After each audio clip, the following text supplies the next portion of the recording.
അങ്ങനെ നമ്മുടെ മകരക്കൊയ്ത്തിന് വേണ്ടിയിട്ട് ഓരോ ഇടങ്ങളായിട്ട് കണ്ടെത്തുമ്പോൾ അതിനിടയ്ക്ക് കിട്ടുന്ന ചില സന്തോഷങ്ങളാണ് ഈ വെളിച്ചത്തിൻ്റെ വരവും വെളിച്ചത്തിൻ്റെ പോക്കും. ഇതുപോലുള്ള ഇടങ്ങളിൽ ഇരുന്നു കൊണ്ട് കുറച്ച് പേര് അവർ തമ്മിൽ ഇന്നത്തെ ആനുകാലിക കാര്യങ്ങളെക്കുറിച്ചും ഇവിടെ നമ്മൾ എത്തിപ്പെട്ടിട്ടുള്ള വഴികളെക്കുറിച്ചൊക്കെ സംസാരിക്കുമ്പോൾ അതൊരു രസമാവില്ലേ? വേദി എന്ന് പറയുമ്പോൾ നമ്മളത് ഭയങ്കര കർട്ടനും സംഭവം എന്ന് ആലോചിക്കരുത്. അതിൻ്റെ തിരശ്ശീലകളും അതിൻ്റെ ബാക്ക് ഡ്രോപ്പും ഒക്കെ പലപ്പോഴും പ്രകൃതിയിലുള്ള ഇതുപോലുള്ള ചില എടുപ്പുകളും ആവും.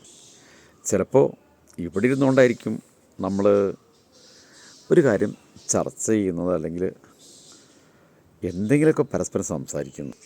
അവിടെ വല്ല ഒരുക്കൊക്കെ നടന്നുണ്ടോ ചോദിക്കുന്നവർക്കുള്ള ഒരു കുഞ്ഞു മറുപടിയാണ് ഇത്.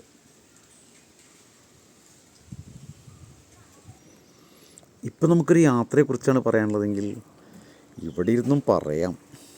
ഒപ്പം ഈ ചങ്ങാതി നമ്മുടെ കൂടെ ഉണ്ടാവും. അങ്ങനെ നമ്മൾ കാത്തിരിക്കുന്ന നമ്മളുടെ മകരക്കൊയ്ത്ത് ജനുവരി 17-നാവും. ജനുവരി 17-ന് ശനിയാഴ്ച കിഴിശ്ശേരിയിൽ വെച്ചിട്ടാണ് നമ്മുടെ മകരക്കൊയ്ത്ത്. അപ്പോൾ വായിച്ചും പറഞ്ഞും എല്ലാം നമുക്ക് ഒന്നിച്ചിരിക്കാനുള്ള ഒരു സമയം.